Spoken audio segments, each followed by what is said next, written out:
the United States would do the same. Today, Ambassador Sullivan delivered our written response in Moscow. All told, it sets out a serious diplomatic path forward, should Russia choose it. The document we've delivered includes concerns of the United States and our allies and partners about Russia's actions that undermine security, a principled and pragmatic evaluation of the concerns that Russia has raised, and our own proposals for areas where we may be able to find common ground. We make clear that there are core principles that we are committed to uphold and defend, including Ukraine's sovereignty and territorial integrity, and the right of states to choose their own security arrangements and alliances. We've addressed the possibility of reciprocal transparency measures regarding force posture in Ukraine, as well as measures to increase confidence regarding military exercises and maneuvers in Europe. And we address other areas where we see potential for progress, including arms control related to missiles in Europe, our interest in a follow-on agreement to the New START treaty that covers all nuclear weapons, and ways to increase transparency and stability. We put these ideas forward because they have the potential, if negotiated in good faith, to enhance our security and that of our allies and partners, while also addressing Russia's stated concerns through reciprocal commitments. Our response to Russia reflects what I said in Kyiv, Berlin, and Geneva last week. We're open to dialogue. We prefer diplomacy. And we're prepared to move forward where there is the possibility of communication and cooperation if Russia de-escalates its aggression toward Ukraine, stops the inflammatory rhetoric, and approaches discussions about the future of security in Europe in a spirit of reciprocity. Our responses were fully coordinated with Ukraine and our European allies and partners, with whom we've been consulting continuously for weeks.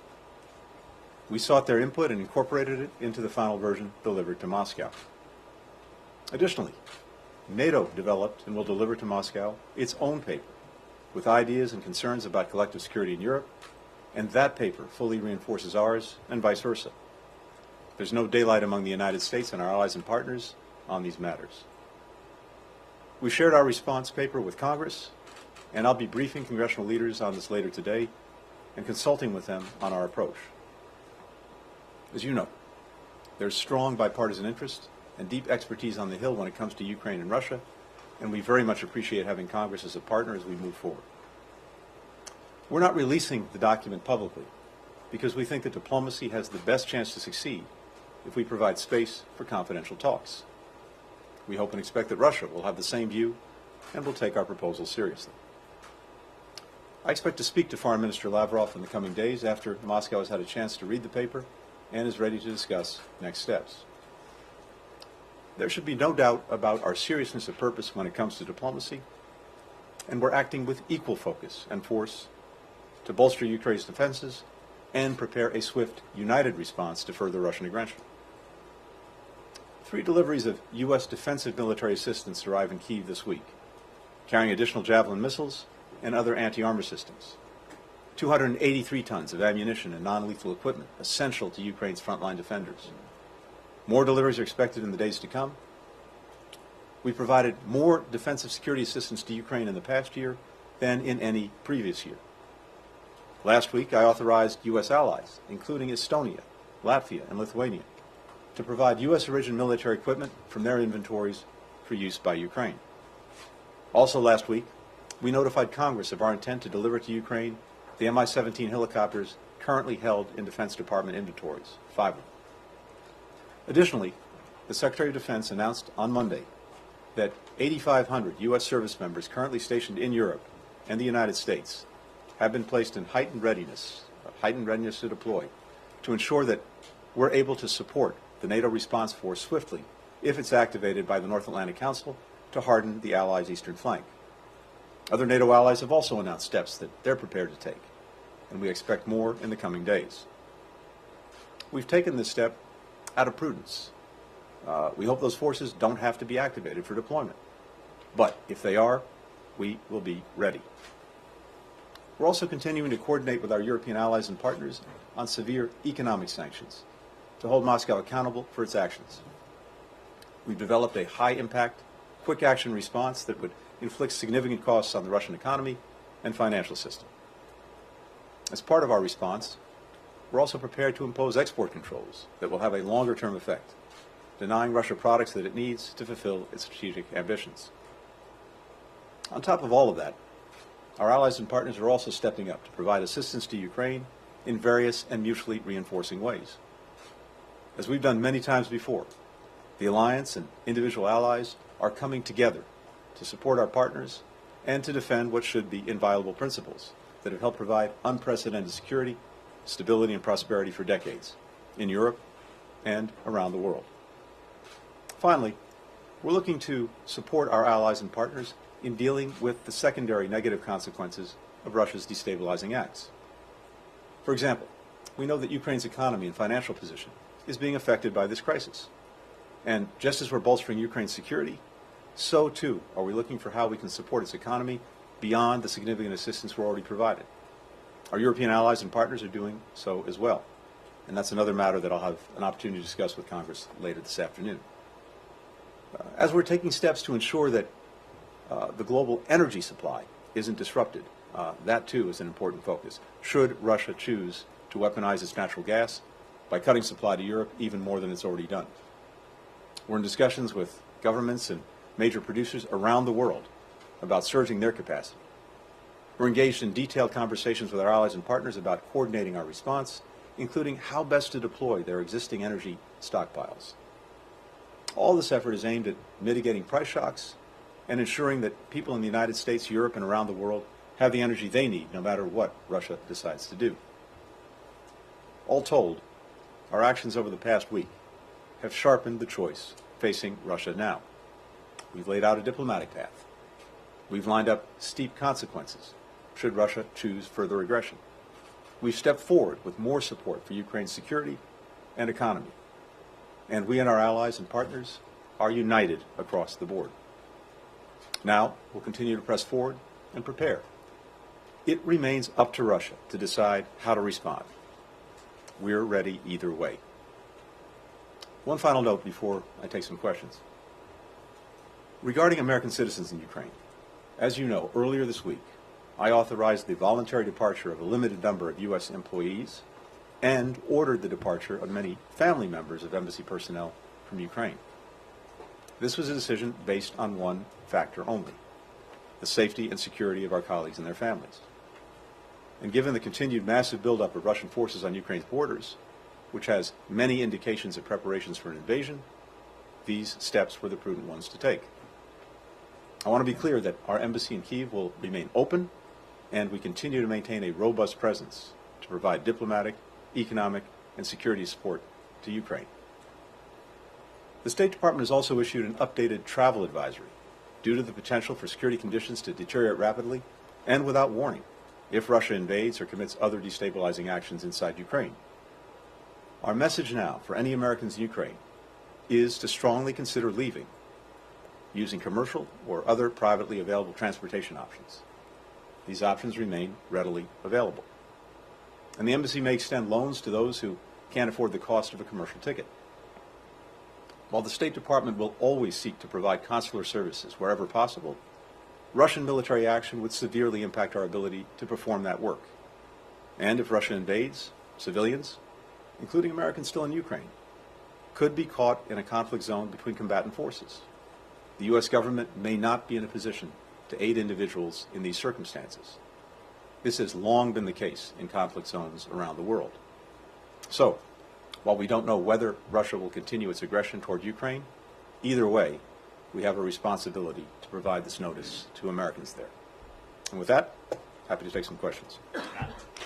Hi, thank you, Mr. Secretary.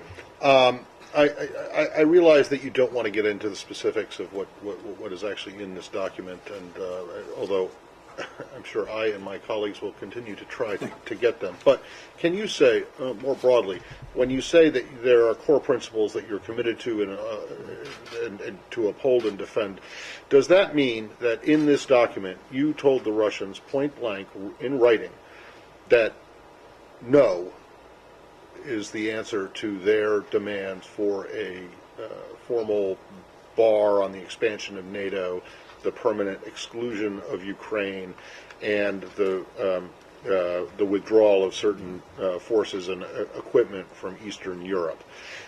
Is that what this says? Is there anything different in this document than what we have heard publicly over the course of the last couple of weeks?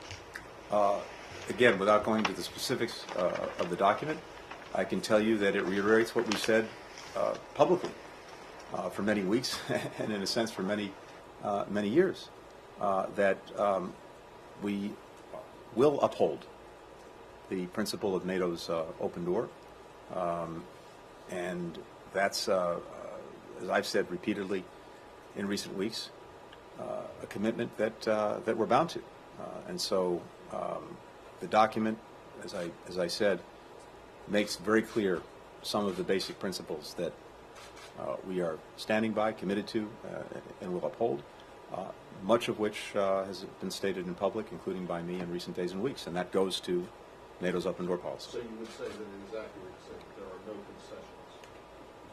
This isn't about concessions. Well, there is no change in the U.S. and NATO position in this document. First of all, there is no change. There will be no change. Second, we reiterate that principle. Of course, it is for NATO, not the United States unilaterally, to discuss the open door policy. These are decisions that NATO makes as an alliance, not the United States unilaterally. But from our perspective, I can't be more clear.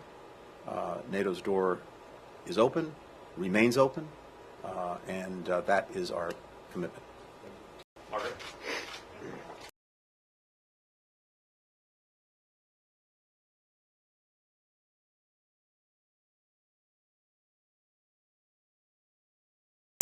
To show you tried. Margaret, what we do in this document, besides laying out our core principles, besides sharing our concerns of allies and partners about things that Russia is doing that we believe undermine security and stability, we also do lay out areas where we believe that together we could actually advance security for everyone, including for Russia, based on some of its stated concerns, as well, of course, as for us and for our allies and partners. And so there are a number of areas, again, based on what Russia has said, that I think would make a difference if done on a reciprocal basis and approached in good faith. So, for example, as we've said, the placement of offensive missile systems in Ukraine, military exercises and maneuvers in Europe, potential arms control measures, greater transparency, various measures to reduce risks. All of these things would address, I think, mutual concerns, including concerns stated by Russia, and advance collective security. So I think there are important things to work with if Russia is serious about working with them, and that is up to President Putin. We'll see how they respond. But there's no doubt in my mind that if Russia were to approach this seriously and in a spirit of reciprocity, with the determination to enhance collective security for all of us, there are very positive things in this document that should be pursued. We can't make that decision for President Putin. Only he can make it. We've said throughout, and we of course started this process with the conversations that took place in our strategic stability dialogue with Russia, between Russia and the United States about 10 days ago, at the NATO-Russia Council, at the Organization for Cooperation and Security in Europe, that again, we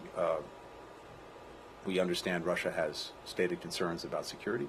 We have our own very clear concerns about security and the actions that Russia is taking that undermine it, and we are prepared to discuss and, if appropriate, eventually negotiate steps to enhance everyone's security. And I've laid out some of the areas where we think we could do that. But right now, this is about the areas and ideas that we could pursue, and we'll see how Russia responds. Secretary, have you considered the Russian just buying time till they're in a place to invade Ukraine, making you jump through hoops like hand-delivering written responses to questions that you've answered time and time again in the past. And meanwhile, they're destabilizing Ukraine from within. The economy's crumbling. You're spending hundreds of millions of dollars shoring them up. At what point do you stop playing Russia's game and take preemptive action now? So, Ben, first, we're, as you know, not standing still, and we can walk and chew gum at the same time, and that's very much what we've been doing. So we've been clear to Russia that there are two paths, a diplomatic one, but also a path of defense and deterrence, and if Russia chooses aggression, a path that will lead to massive consequences. And so even as we've been engaging in the diplomacy, which is my job and responsibility, we have been very resolutely preparing for Russia to take the other path, the path of aggression. And as I laid out, the work that we've done over the past couple of months in bringing allies and partners together around massive consequences for Russia should it renew its aggression, and the very detailed work that's been done on that. But they're The being shoring up, aggressive let me finish now. if I may, Sorry. please, and then come back to you. The shoring up in very significant ways of our support for Ukraine, including the defensive military support, the drawdown that the President issued in December, which is now being delivered to Ukraine, the additional steps to make sure that defensive military assistance was being made available to Ukraine, including the authorizations that I signed a week ago to allow other countries that have U.S. origin military equipment to share it with Ukraine.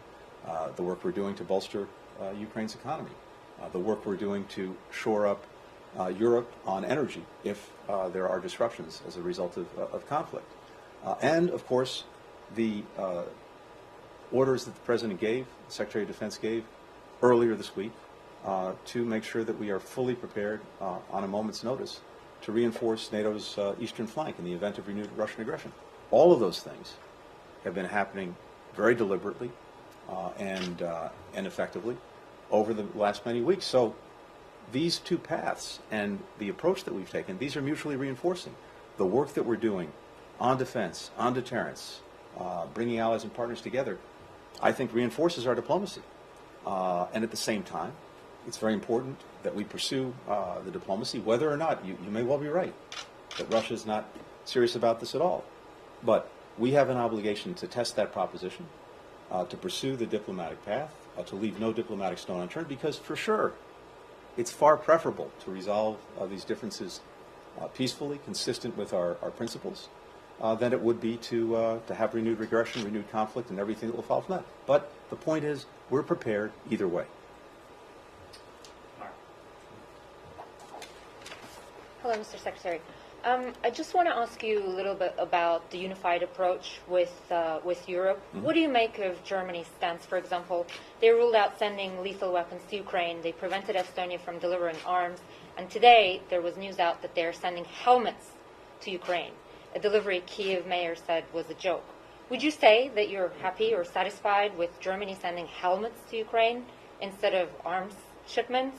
And if I may just ask about President's comments yesterday, he said that he would consider sanctioning Putin personally if he decides to invade. How advanced are these plans? And then again, going back to unity with Europe, has the United States discussed this with Europe, and are they on board? Thank you. First, let me say as a general matter, and I at the risk of patting ourselves on the shoulder, I have to say I was struck when I spoke to the Foreign Affairs Council of the European Union a couple of days ago, that partner after partner, this was in the EU context, but I've heard the same thing at NATO, referenced and the word that was used was unprecedented coordination and consultation with allies and partners on this issue and on this challenge. And one result of that unprecedented coordination and consultation is, as I see it, very strong solidarity in terms of the consequences that will befall Russia if it renews aggression against Ukraine. And that is across the board. And that includes Germany. And I was just in Germany, as you know very well, meeting with Chancellor Scholz and spending a lot of time with my German counterpart, Foreign Minister Baerbock.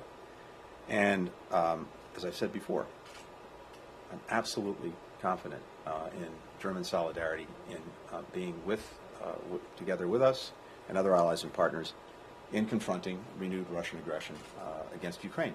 Now look, different countries have different authorities, they have different capabilities, they have different areas of expertise, and we're bringing all of those to bear, but doing it in a way that is complementary.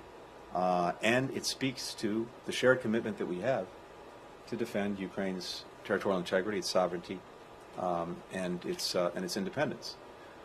When it comes to sanctions, I think as you heard the President say, everything is on the table. I can tell you this. The steps that we will take together, swiftly, will go directly to things that President Putin cares deeply about, including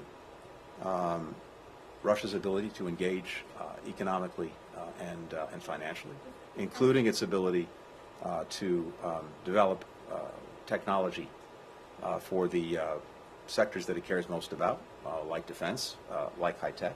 And as the President said, everything is on the table, and I'll leave it at that. Take a final question from Kelly.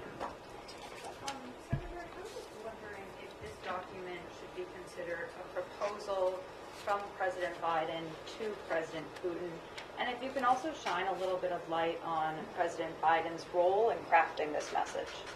Sure. Kelly, again, the document that we've shared with Russia today does a few things. First and foremost, it states very clearly the principles that we're committed to and that we will defend one way or the other.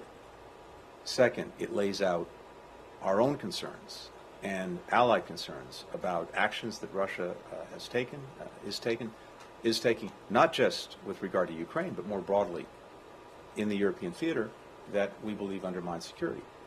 Third, it addresses concerns that Russia raised in the document that it provided to us a couple of weeks ago. And finally, it suggests areas where, based on reciprocity, we believe we could advance our collective security, again, in ways that address our concerns and in ways that address some of Russia's concerns. That's what this does. It's not a formal negotiating document. It's not explicit proposals. It lays out the areas and some ideas of how we can together, if they're serious, advance collective security. President Biden was intimately involved in this document. We've reviewed it with him repeatedly over the last weeks, just as we were getting, as you know, comments, input, ideas from allies and partners. It was vital that we work on this document, even though it goes to bilateral matters, and what NATO is providing presumably goes to the some broader issues that involve NATO and Russia. But allies and partners were intimately involved as well, and we took on board many of the comments they've made and integrated them into the document. But the President has been deeply involved in this from the get-go, reviewing various drafts of the proposal, making his own edits, and of course blessing the final document that was delivered to Russia today. Thank you. Isn't that, Biden himself, U.S. Biden administration officials have said an invasion is potentially imminent. The stakes are incredibly high here, and you guys have also said that Putin is the decision maker. So why not address this directly to him, given the situation you're facing right now?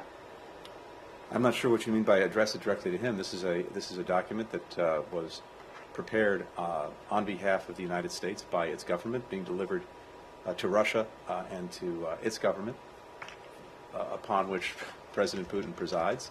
I have no doubt that our Russian counterparts and my counterpart, Foreign Minister Lavrov, will share the document with President Putin, and putting things in perhaps everyone else. You may be right.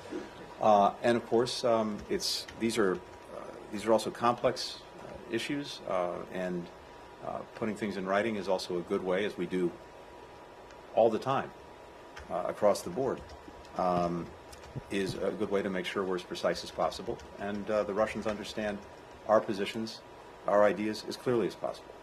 Right now, the document is with them, and the ball is in their court. We'll see what we do, as I've said repeatedly, whether they choose the path of diplomacy and dialogue, whether they decide to renew aggression against Ukraine, we're prepared either way. Thank you. Thank Thanks, you. everyone. Thank you.